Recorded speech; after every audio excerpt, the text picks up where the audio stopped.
This is the Westminster Standard Podcast. I'm Ryan Biese. Welcome. Today I'm joined by the Reverend Jeffrey Choi and the Reverend Thomas Rickard. Welcome to you both. Hello. Good to be here. Great to have you. Thomas, you're the clerk of my presbytery and frequently on this program, so I trust people will remember who you are and where you are. But Jeffrey, this is your first time on the Westminster Standard Podcast, so why don't you give us a brief background? Where are you ministering, your family, and a question I always like to ask, how did you come to the Reformed faith? Sure. So I'm the senior pastor at Orchard Church in Los Angeles, more specifically in the neighborhood of Eagle Rock. We're a church plant where we'll be turning 3 in September. So, and how I came to the Reformed faith, I grew up Presbyterian, but that's kind of Korean Presbyterian, which means we don't really know anything about Presbyterianism, more about being Korean. I don't know. I mean, you may be one of the few people on this program who actually grew up Presbyterian. So, well, yeah. So in name, I grew up Presbyterian. I didn't know what was going on there, but I went off to college, went to a kind of mega church, evangelical mega church. They're just doing some things. Things were off, and then that's what kind of set me off on this journey of kind of exploring the faith a little bit more. Landed at Lloyd's church, Pastor Lloyd, the director of MTW, at his church, and sat under his teaching, and then I went under Owen, and that's when I kind of Owen Lee, who's also a PCA minister, felt called to the ministry and took my faith more seriously around that point. Worked for a couple years, and then decided I think God is calling me into ministry. So went to West Cal on the recommendation of Lloyd and Owen, and that's where I got more familiar with the PCA, URC, OPC. Those were the major denominations there, and understood more probably at that time what it meant to be Presbyterian and things of that nature. But the Reformed faith really came in college, deeper understanding of what it meant. And that's where I became Reformed, so I think a lot of people become Reformed in college. So you have proposed an overture on the issue of women deacons, which is different from deaconesses. Can you give us a brief history or overview on the history of women as deacons, or that question in the PCA? I know in 2019 an overture was sent up, but then withdrawn from General Assembly, sent up by Metro New York. So just a brief thumbnail sketch of the history, if you don't mind. The history of women deacons, as deacons, or the question of women as deacons. I know in the PCA, or just like over the span of many centuries.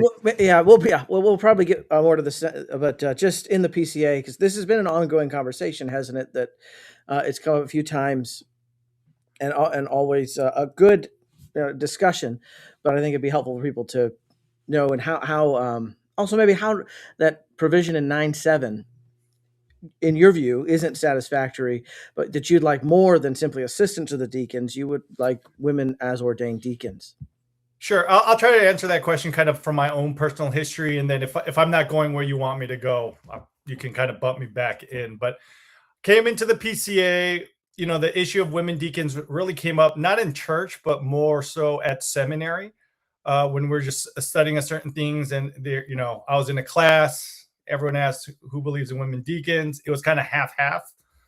And so it was just kind of, okay, this was kind of a thing. It wasn't, there are other things we had to learn and kind of nail down before getting to women officers. But it's something I always kind of held, maybe growing up in the Korean church. I always saw it, witnessed it, so didn't really question it. Kind of then going into the PCA, knew that it wasn't a thing, but I knew that it wasn't a practice. But kind of being surrounded by people saying, oh, yeah, it is. Talking to people in the OPC, URC who believed in women deacons. Even though they don't practice it, it was just kind of a thing that it was kind of a big unsaid thing that everyone kind of believed in, but wouldn't kind of push to move forward. So it's not a deal breaker for me. So as I entered the PCA, I took my exception. But but what really catapulted me kind of going into this overture was I got drafted is probably the wrong word, selected into the women's study committee. And that's where I got to probably do a deeper dive, realized, oh, this is a really, I think, a biblical position. And I think this is something that we can actually hopefully do in the PCA and stay confessional. So that's what really started it. I'm actually the author of the Metro New York one as well, too. That was one of my questions, because they look very similar. Yeah. So I was the author of that one too. It was kind of a deal we made kind of in the women's study committee. You know, there's an option in the committee for me to bring it up at the floor if I'm a dissenting view. But, you know, the men there and the women there, they're saying, hey, we do have a system. It's much better not to just, you know, bring this on people suddenly, especially from a study committee, because they'll distract from the actual report. And I agreed. And so I said, yeah, we have a mechanism for it. I will just write a minority report, vote against it, and then kind of use the channels that we have to make about to bring about these changes. So 2019, it was brought up, but something I think we talked about it. We just didn't have enough presbyteries that had read it. We didn't like it that it wasn't just tracking, and we just thought it wasn't the time. So we voted on it. I was in favor of it. Let's just pull it. Maybe it's not the time to bring this up. And so that's why we pulled it. But that's that. What's kind of maybe reignited it now is Aaron Baker. He kind of approached me, and he's the co-author of this overture. He kind of wanted to bring it back up again. I wasn't sure, but to be honest, it was I mean, they may not like this, but the Save the PCA campaign on Twitter kind of really ignited me, like, hey, this is kind of, a lot of people seem to have this question, or there seem to be a lot of these practices which aren't good, but they're trying to find ways around it. I think there is a tension there that it's not, I don't always think it's malicious, but I think people are dealing with the text. There's something there. I think people want to express it somehow. And so I thought, okay, maybe this is a time to bring it up again, just to see and begin the dialogue once more. It seemed everyone was at least ripe to have the conversation. Maybe not before it, but I think it was time to at least have the conversation. And so this overture kind of came about then.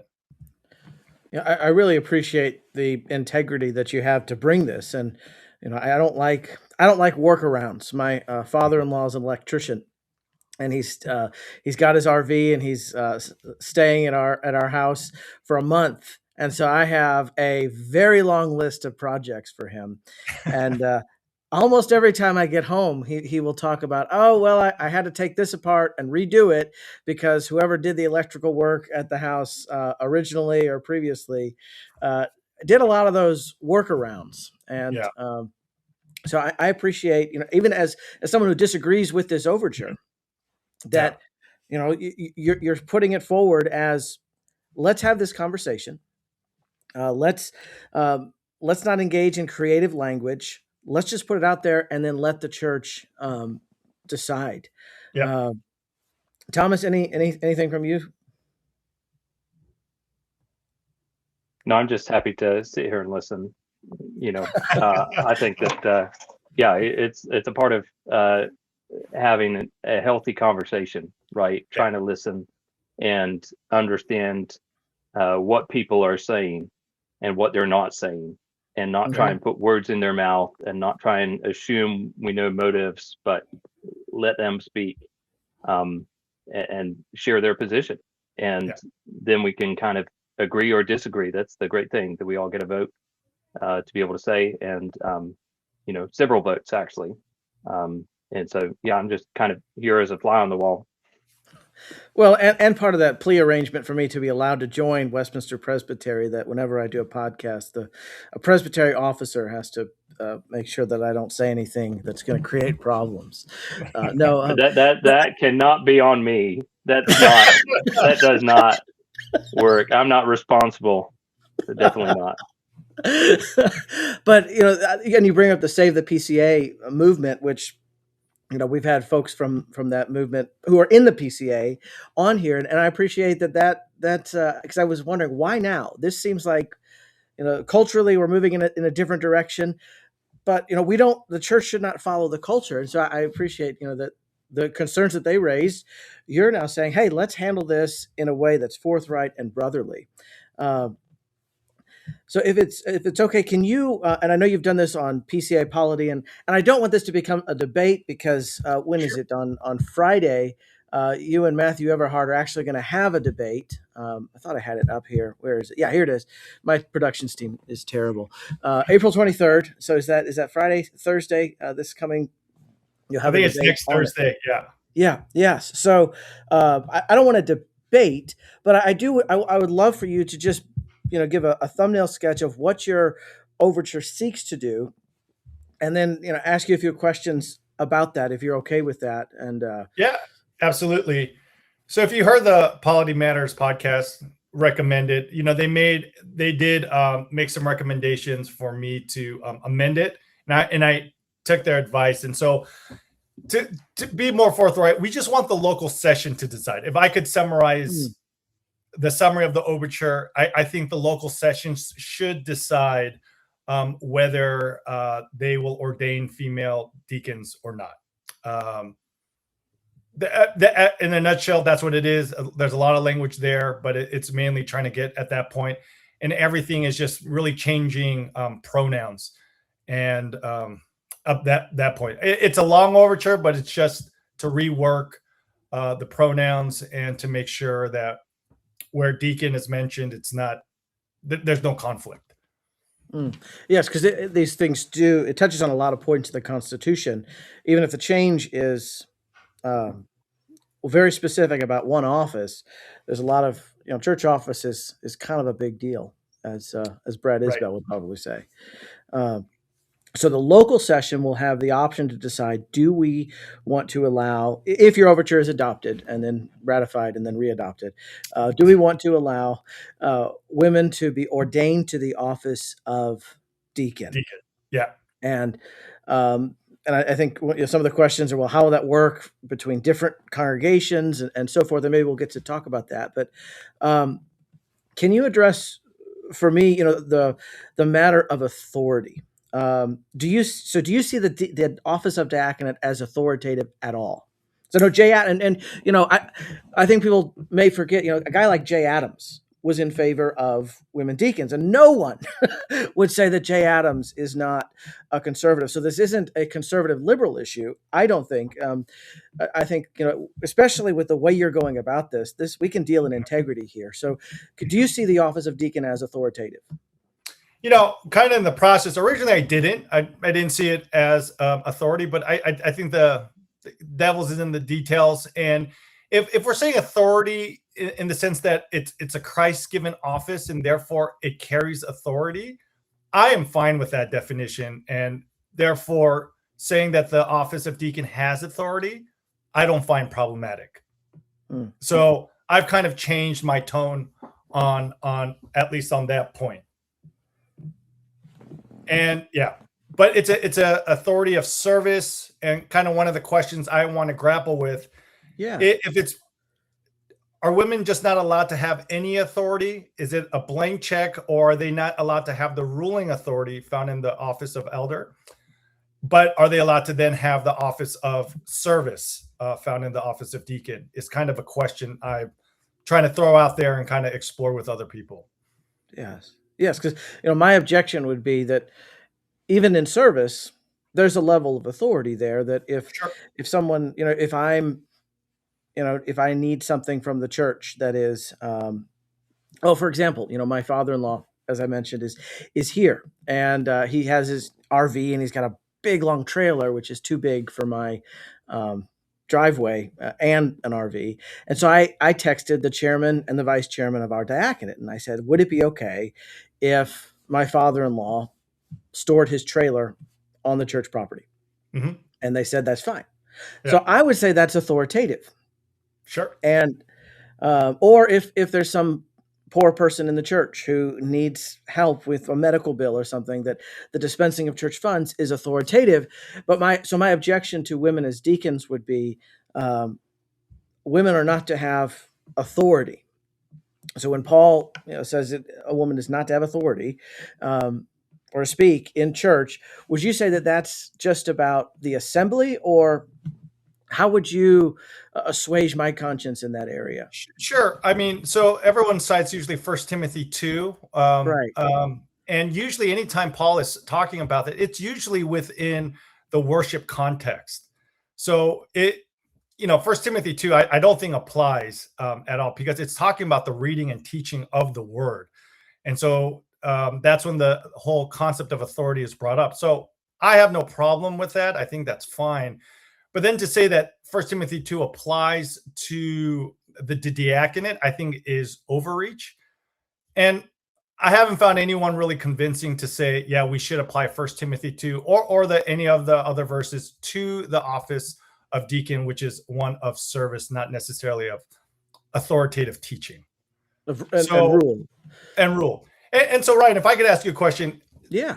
You talk to your chairman, deacon, they said, yeah, or they say, no, you can't do it. But you just say, nah, I'm going to do it. What recourse can be had? Because you're not submitting to them. The BCO is pretty clear. If you don't submit to the elders in some of their teachings and stuff like that, there's recourse. I guess my question is, we can say that they have authority, but if you don't submit to them, can you bring them up on charges? Is there a pathway for that? Yeah, I think the deacons could. I think that they would have, because I'm not a member of the church, they'd have to go to presbytery. Right. I think they could have it towed. I think the deacons, could say, to the civil magistrate, we want this off the property. We said no. Sure, but could they suspend you from the office elements, kind of bring it up to the presbytery? I guess that's what I'm kind of going at. What kind of authority do the deacons have? And I'm trying to create that line. There's ruling authority and service authority, and they're different, and they apply differently. And I think the BCO shows that. They do go a step further with the question of they want people to obey the deacons or submit to them. We have that question in there. Yeah.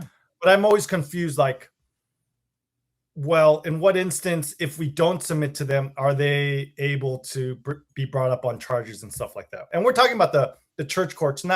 I would consider towing more of a civil court issue, but I guess I'm just talking more of like the church courts.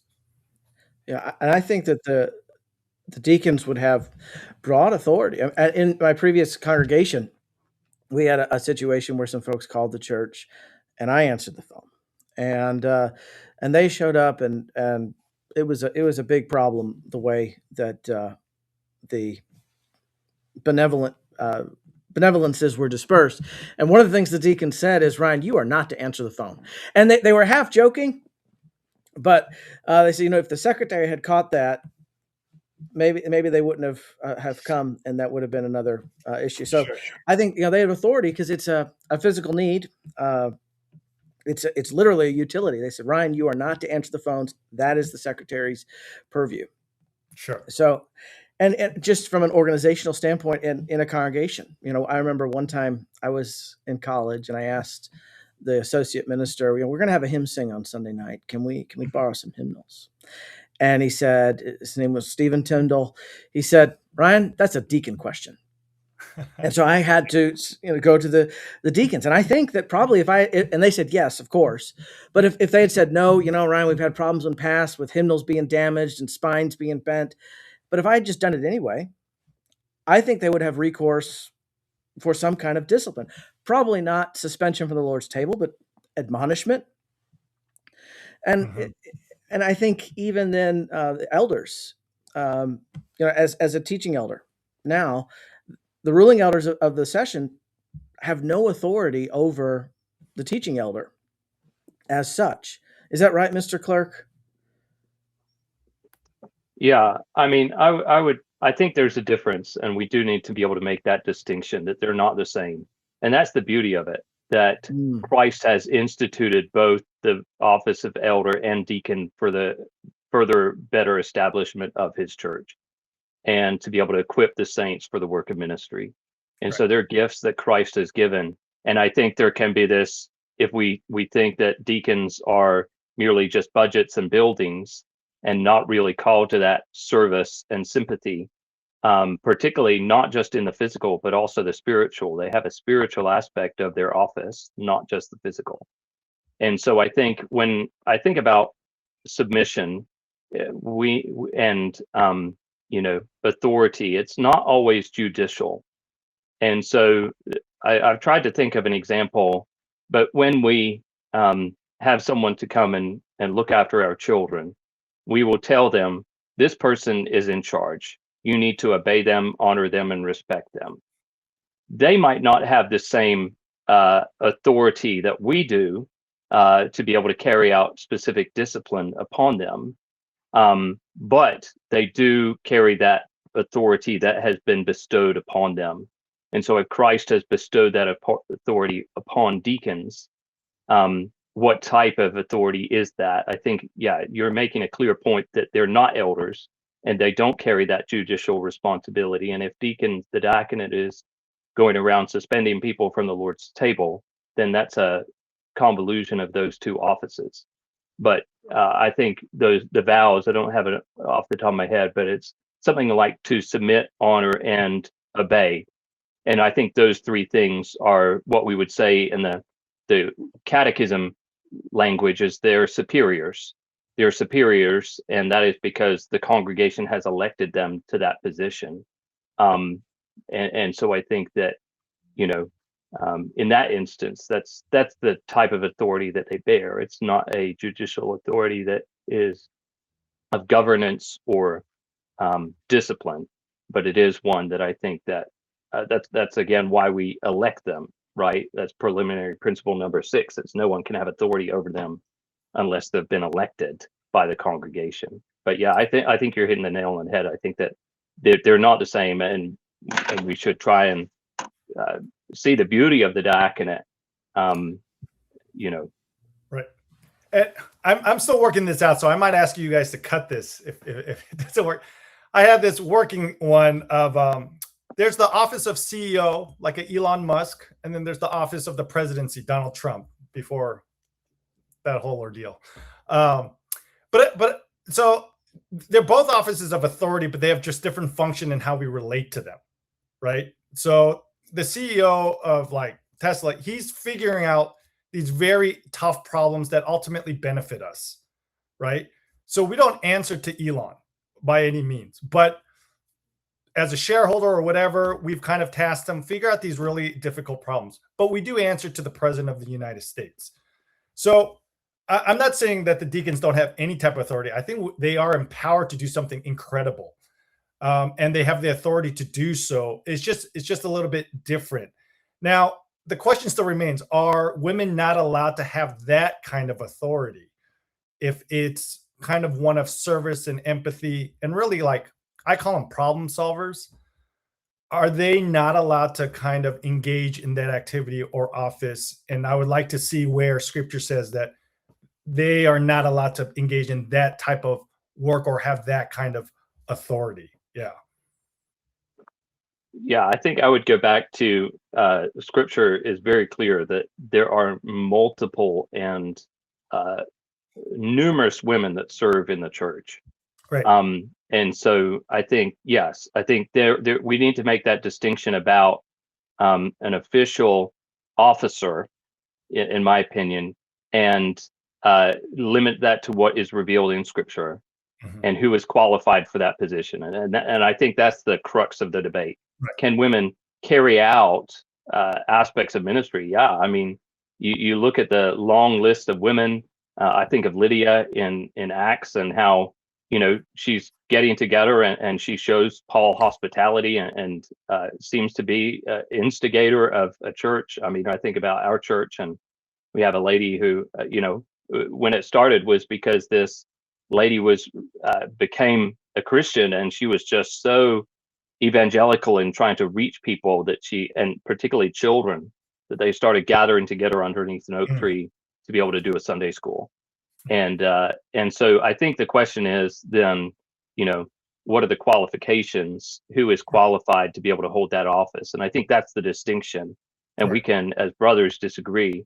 And, as someone who came from the ARP and served in a church where they had women deacons, that was never a question of their salvation. It's a difference of Bible and interpretation, and then also how that office works out in a denomination as well. I think that's important. You mentioned the ARP, Thomas. I want to just ask Jeffrey, there are other communions, faithful communions, NAPARC communions like the ARP who have ordained women deacons. And there seems to be a large number, and of course you can't speak for all of them, but why minister in the PCA instead of just saying, hey, Sure. I want to plant a church for the ARP, or I think our congregation would like to have women deacons. Let's go to the ARP. Can you speak to that? Sure. And I'm not trying to encourage you to go. No. I know. It's a question It's a that question. I've asked. Yeah, and many Twitter followers have suggested. And I probably said it less nicely on Twitter, but because everything's less nice. I don't remember. So many people have said it. It's probably a question that's burning on everyone's mind. So I don't even remember who said what. So now you can answer for everyone. So look, the only realistic denomination is probably the ARP. So I haven't counted it out, but I've been in the PCA since 2012, over 14 years. The vows of peace and purity. People interpret that as, if it's already been said, you should be humble and leave. But for me, when I have those vows read by our members of our church, it's not, if you disagree with something, humbly leave. It's kind of engage and let's see what we can do. And so this is my vow, upholding my vow of the peace and purity of the church. I think the PCA has erred in that. I think it's overreached. And so instead of just going on to a different denomination, we're going to talk about it through the channels. And look, if it gets defeated, I'm not going to have a storm and say the PCA is the worst denomination ever and storm out. I'm going to submit. People always want to know, well, what are you going to do if you don't get it? Well, there's a whole process for that. You can't just leave every time you lose a certain overture. But here is an attempt to have honest dialogue, and I'm hoping it passes. I'm not just doing this for fun either. But I do hope that it passes. But I love the PCA. I think, it has its flaws. It's not perfect, but no denomination is. But for the most part, I've benefited a lot from the PCA. Been blessed by its leadership, been blessed by its polity. I haven't been to other denominations, but I feel like PCA is well run, and I don't have a lot of complaints on that front. So just to say on this issue, hey, I'm not getting my way, therefore I'm leaving, I don't know. It doesn't sit right with me. That's not how I operate. I think it is good advice for some people who would do that, but I think my approach is just as valid. And I just want to put that out there. I think this is me upholding the peace and purity of the church with the tools that have been provided for me. Yeah, to use the church courts as they're designed Right. is upholding the peace and purity of the church. If you want to change something, go through the process. Don't try to skirt around the rules. I had somebody accuse me of being litigious for using the church courts. It's like, well, no, I'm actually using the church constitution the way it's supposed to be used. That's incidentally not litigious. And so, I think if you brought this up every single year, right, and that would be a different story. And we've had some issues that have come up for, I think, 2 years and been voted down. And the brothers who felt that way, they didn't bring it back for a third consecutive year, which I appreciate. You get the feedback from the assembly, you bring it back the next year. But if it's still no, give it a rest and then bring it back. Yeah. So let me ask you this, and look, I don't want this to be a debate, but for somebody, with that vow that Thomas has reminded us that we vow obedience to the deacons. Let's say you have someone in a congregation that the session has decided we're going to have women deacons, and a couple of women are elected, but and this is the only Reformed church in the metro area, Sure. which is not the case here in the South, but out west, this may be the only Reformed church for 100 miles. Mm-hmm. And he can't take that vow in good conscience. How would you counsel him? How would you pastor him through that? Would you say you need to leave, or what would be your pastoral counsel in that situation? Well, so this is where it gets a little bit tricky. We talk Yeah. about what does it mean to submit to the office of deacon, right? Like obedience in the Lord. What is that, or what is your understanding of that? What does that entail? If we're talking about, hey, they're going to have a certain amount of budget, they're going to be able to disperse the funds, and then you have to be okay with that, with their decision. Are you okay with that? We'll just go down the list, because they're not going to be teaching. They're not going to be preaching. I think it would be more of a teaching situation where we talk about, hey, what does it mean to have obedience in the Lord? And are these things that you can submit to? And if the answers are yes, I would say then I don't see why you would have to move or go to another church or look for someone else. Now, they may say the 1 Timothy 2 passage, or I think 1 Corinthians somewhere. They might say that, and then you have to do what your conscience tells you, and then probably move. But if it's a biblical one, or is it more of a, I guess, practical one, and we'd have to sit and walk them through what it actually means to submit to a deacon.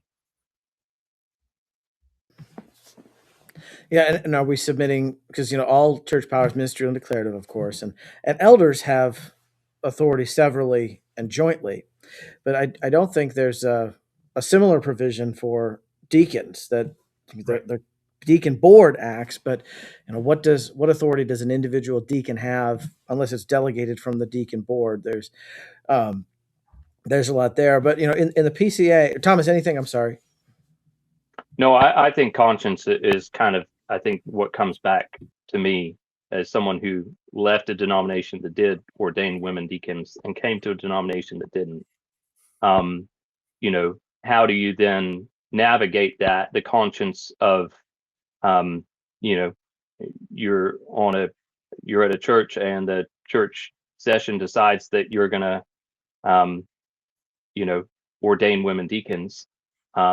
What about those other elders on the session that vote no, and cannot consciously commit to that? Or, members, if it's left up to the will of the session, and the session decide that it's up to, we're going to say that it's qualified to be a woman could be a diaconate, but the majority of the congregation doesn't feel that way. Do they have right and recourse to be able to complain against that action of this session? And how does that work? I think that, it's one of those things that I'm a person with a tender conscience. And so I'm always trying to think about those tender consciences in the pew.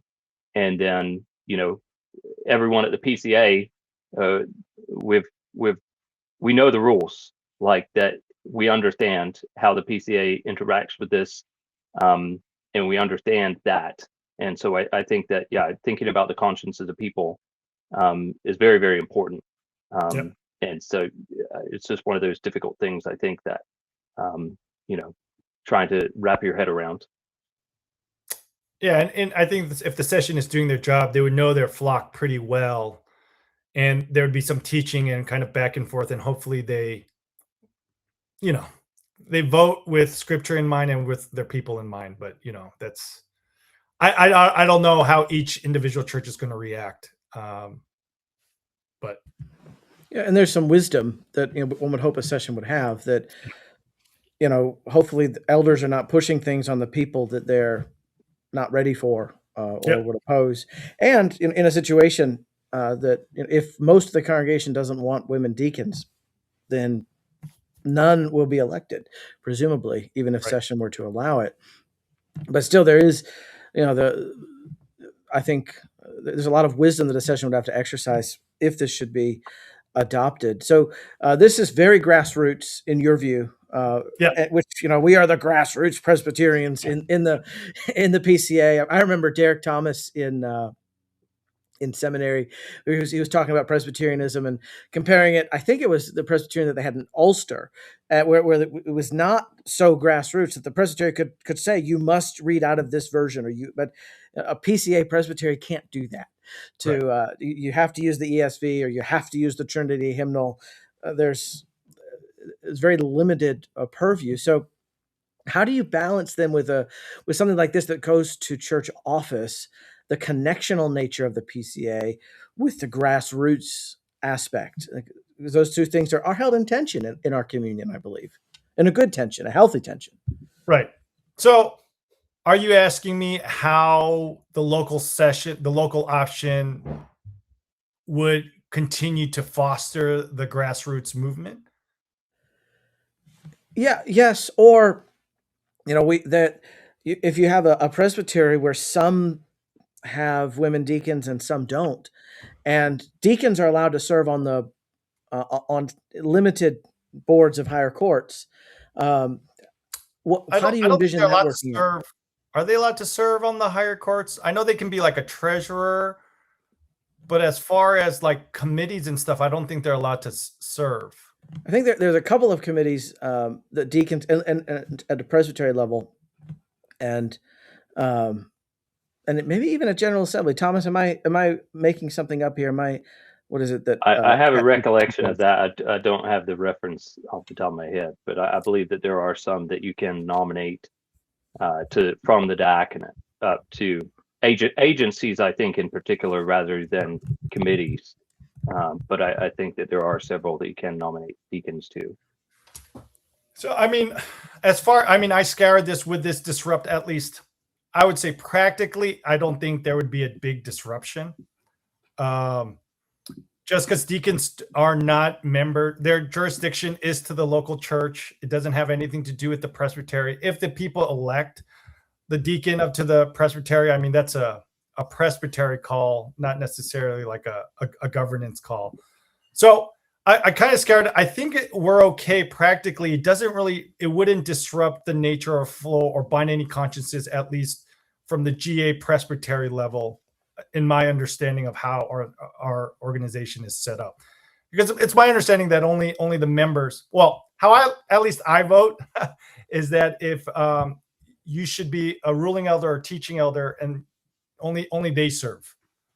The only one I found in the stated clerk was the treasurer can be anybody, but they're not really on the courts. Yeah. Congregation treasurer could be anybody. Right. Or even the presbytery treasurer. Yeah. And then some presbyteries. So I guess kind of my question, kind of to follow on to that, how does the when we say that a court they acts on behalf of the denomination, and so when a teaching elder is ordained by a presbytery, that ordination he is ordained in the Presbyterian Church in America. They're acting on behalf of the denomination, right. And same with the local church. That a session would be ordaining a woman to the diaconate. And then so they're ordained, and they're ordained for life. Correct. They need to be able to have a call. Sure. And then what happens when they transfer to another church that does not view that? How do you think the session would respond to that? That they are ordained in the PCA as a deacon, but they're not carrying out their duties, or they're not installed at that church. And then how do you think that relates to deposition, to being deposed? And then, it just seems to me that the local church option seems, the connectionalism of the Presbyterian Church, the lower court acts on behalf of the church. Right. And so, someone's excommunicated, they're not excommunicated merely from that local body, they're excommunicated from the PCA. So at least theoretically, if this passes, it's the local session just affirms that the PCA allows for this different tension to exist, that some will ordain, some will ordain. So theoretically. Practically, though, I think the PCA has already set guidelines that you're only ordained to it your ordination is perpetual, but your jurisdiction is to that local church. So even a ruling elder, if they went to another church, they will see them as ordained, but he doesn't have any ruling there. If he wanted to become an elder or even act out the function of the elder, he would have to go through the whole process again. He would have to get elected, and then he would have to be installed into that local jurisdiction. His membership doesn't really transfer over, or his juridical power doesn't transfer over. It would be the same with the deacon. The question is really tricky, like, do they honor her ordination or not? But practically, that's more of a conscience binding thing rather than practically someone is forced to acknowledge her as a deacon of that church. So the church would be saying that she is a deacon. It's not just a local church. She would be ordained to that office. Correct. And she also, I think, would have some, I think it's something that I think particularly in the PCA that's something that we were going to have to be able to work out, because I think that there's going to be a lot of confusion around that. And so, yeah, they're not installed, but they definitely are ordained. Right. Correct. Right. And so it would be more if they went to another congregation. I don't know how to say, would they acknowledge the ordination or not? But we don't have really a process of formally acknowledging or not. It could just almost be, oh, you're a deacon of that church, but not our church. But right, so that's the tension we have in our BCO. Yeah. You are an elder, but you're only an elder you only have power at your local session. You can't really come. Like if they wanted to teach and preach, they would still have to go and be vetted at that local session too. They can't just come in and preach. Yeah. And my production team finally got the answer for us. So PCA Foundation and Geneva Benefits both can have deacons on their agency boards. So that'll be interesting, and maybe because of course the Overtures Committee may perfect this to answer that as a potential objection. Sure. So if it's okay, we'll move on. I'd like to speak more historically about Calvin, and because many will say, who's more reformed than John Calvin? Well, the Westminster Assembly is more reformed than John Calvin, but that he had something that with women deacons. But can you articulate what was Calvin's position on women and the diaconate? Well, he thought it was widows. I don't think he would ordain them, but I think he acknowledges it as an office, and I think this is where kind of the tension arises for our PCA denomination today, because historically, the church, we've flirted with many offices, right? Where did the Pope minister is minister an office, or is that a minister's office? But I mean, the history of the church. I'm not even talking about like the PCA, like where did the Pope come from? Is that a bishop? Stuff like that. So, I think women deacons is one of those offices. I think it's an official office. With the Reformation and stuff, we've narrowed it down to 2 offices, but historically, people have always seen this kind of third office, and they don't. And I would say the majority of them wouldn't say that they're the same as the male counterpart. But as I talked about polity matters, I know, but man, if you try to insert a third office, that is really messy, because you would actually have to change pretty much the standards, because the standards only acknowledge 2 offices, right? I think you can do this 2 office way. The standards hardly even mention the diaconate, and so there's wiggle room there. So this is, I'll be honest, a little bit more of a practical solution of ordaining women into the diaconate to kind of keep our confessions and not have to really move all of this around.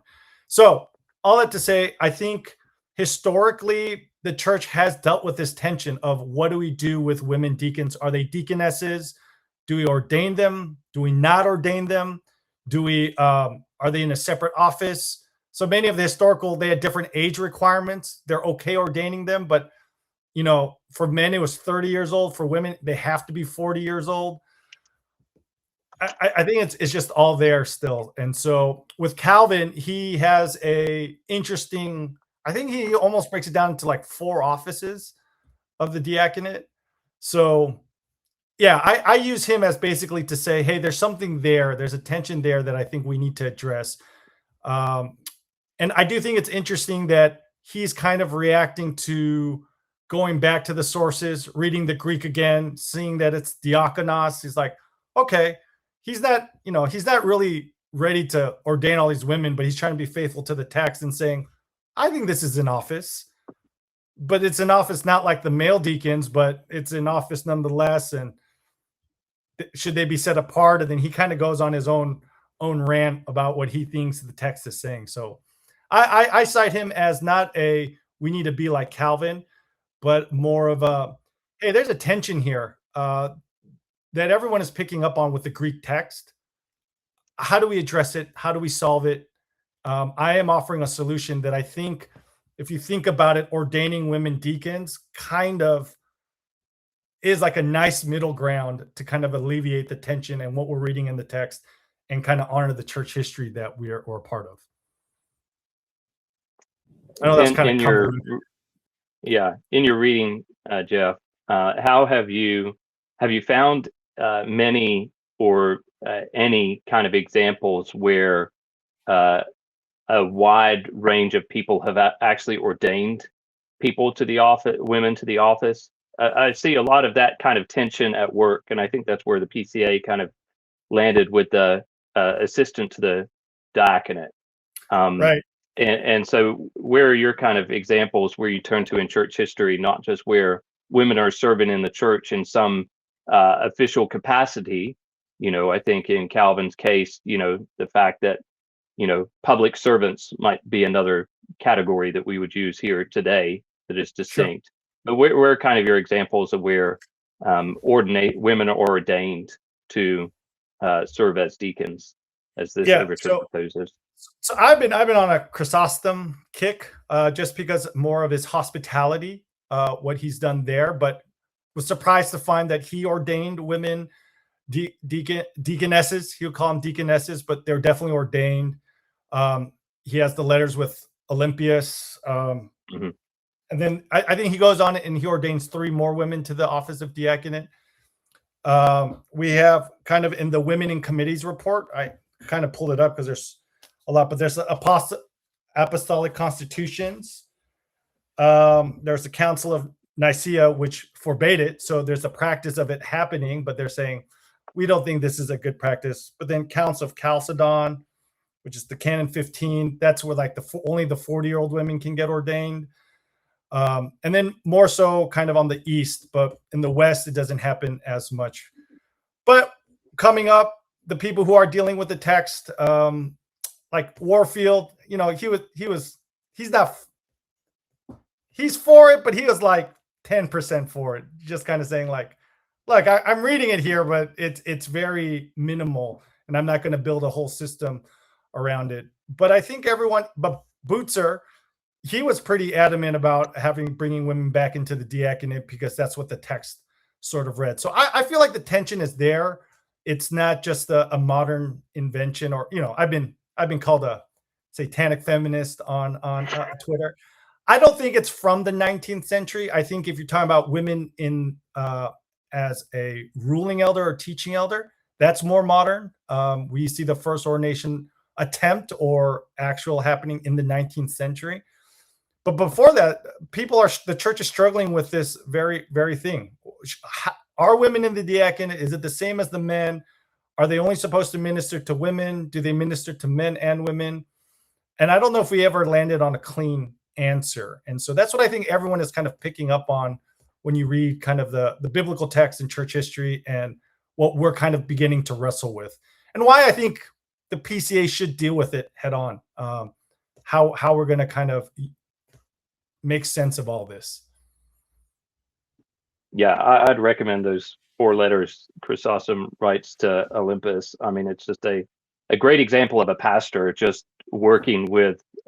She seemed to have, a heart to be able to serve God, and he just encourages her, but also she encourages him as well. I think that if you're going to, Chrysostom's preaching the golden mouth preacher, he's called that for a reason. But you read, I think, these letters that he writes, it's an encouraging for a pastor to be able to see again. The Bible is not then that women shouldn't be ministering in the church. Right. The Bible, I think, we need to be able to see that it does show women serving in the church, and although we might disagree on should they be ordained. I think that even if this does not pass, I think that session should really look at chapter, on the diaconate and read through and think about the sheep in their flock, and go, who's lonely, who needs help, and the deacons kind of work that list out, but then also who are the other people, men and women in the church, that can help them do that, as 9:7 kind of says. I think that we underutilize, I think, the diaconate. It's I think that's why it's important to be able to see that in Acts 6, when the elders kind of, or the apostles kind of establish what I would say this proto diaconate function in the church, they don't say, let's just stop serving tables. Let's just stop this ministry so we can just focus on word and prayer. They say it's so vital and so important. We need godly men who have qualifications, not as being a busboy, but, as Paul says in Timothy, to be able to know the faith, they got to be tested, and they got to, lead their household well. And I think that's just one thing that we need to be able to see. The diaconate is not merely just we've got this problem, fix it. It's an office given by Christ to his church to be able to bless the whole church. And I agree. And Jeffrey, you've written a good, concise, but also not just pretty thorough, a concise but thorough article, getting into the Greek and the language. I don't know that a podcast is a great medium to do that. I would commend, if people want to know, well, how does he justify this biblically? I would commend that article to you. They can Google your name and Deacon, and I think it'll come up. But so unless there was something particular, I wonder if you could address, some people say the slippery slope is a fallacy. Other people say, well, no, it's just history. But obviously people can look to NAPARC and see the ARP. They haven't ordained women, and they haven't ordained women as elders, but they've been ordaining women as deacons for about 50 years. So how is the PCA different from the PCUSA or the RCA or the CRC, especially the CRC, that you don't believe this will lead to women as elders? I would be foolish to say that this wouldn't lead to that. I do think the slippery slope is a fallacy. The one I always use is, if you don't want to get divorced, don't get married, right? One necessary, you have to have one to kind of go with the other. But I mean, as far as if this passes, I think the PCA has to be ready for the influx of other people trying to bring women into the office of ruling elder. I think that's just a reality of our times. I'm not ignorant to think that that's not the case, or some people who are supporting my overture, that's their agenda. I don't know. There's so many people involved. But what I do have confidence is, the people who established the PCA, they know what they were doing. It's not going to happen like overnight. If women elders does come about, it's because the overwhelming majority of the PCA believe in it, right? Because you would essentially have to change the standards to get to that point, which would be a 3/4 vote, right? And then you would have to get the presbyteries to all vote for it, and then you have to come back and do another three. Is it majority or 3/4 at that point? It's never happened. Well, no. When it's coming back. Right, that's right. It's never happened. So you would have to change the standards. And so people who are scared of it, I would say, hey, founding fathers knew what they were doing. They understood that this was like kind of the main issue of their time, and they built a lot of safeguards against it. And I would tell them not to worry about it. Um, but yeah, it's probably going to come up. There's no guarantee that if this passes, this wouldn't encourage other people to do it. That's not my intention. But yeah, these overtures do have effect, and they kind of make people believe and act in different ways. And I think the PCA just has to be ready for it. Just like marriage. Just because you're married, the real battle begins, right? Even if you got what you wanted, you do have to fight divorce. You have to be prayerful, you have to be vigilant, and you still have to do those things. So I think with the same thing with this one, people are saying, is there a way you can ensure that we'll never have an overture, trying to ordain women to the office of elder? I'm like, no, I don't know everyone and what they believe in the PCA. You just have to be ready for it. But that's not what this is trying to do.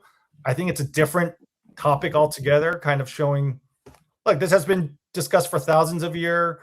Ordaining women into the teaching elder role, that's a little bit more recent phenomenon.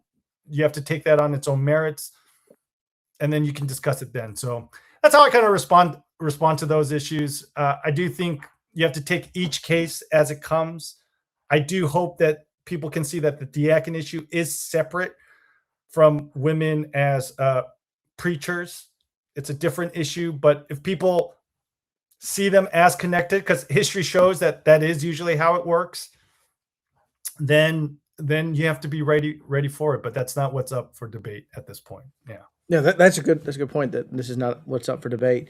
And then and of course you can't guarantee that no one will ever submit an overture to allow for women as elders, because one of the things that, I don't know if you watched that documentary that the Moscow people put out about Den Hollander's influence on the SBC, and they tried to show that, well, the PCA now they're thinking about ordaining women as deacons, and Rachel Den Hollander has influence in the PCA. I don't know whether she does or not, but what I think those Moscow guys don't understand is that almost anybody can submit an overture to the PCA General Assembly. A ruling elder can bring something to his session, and his session can vote it down, and he can bring it to every broader court, including General Assembly. So it's simply because an overture is being considered by the Assembly really doesn't say a lot about the pulse, the temperature of the PCA.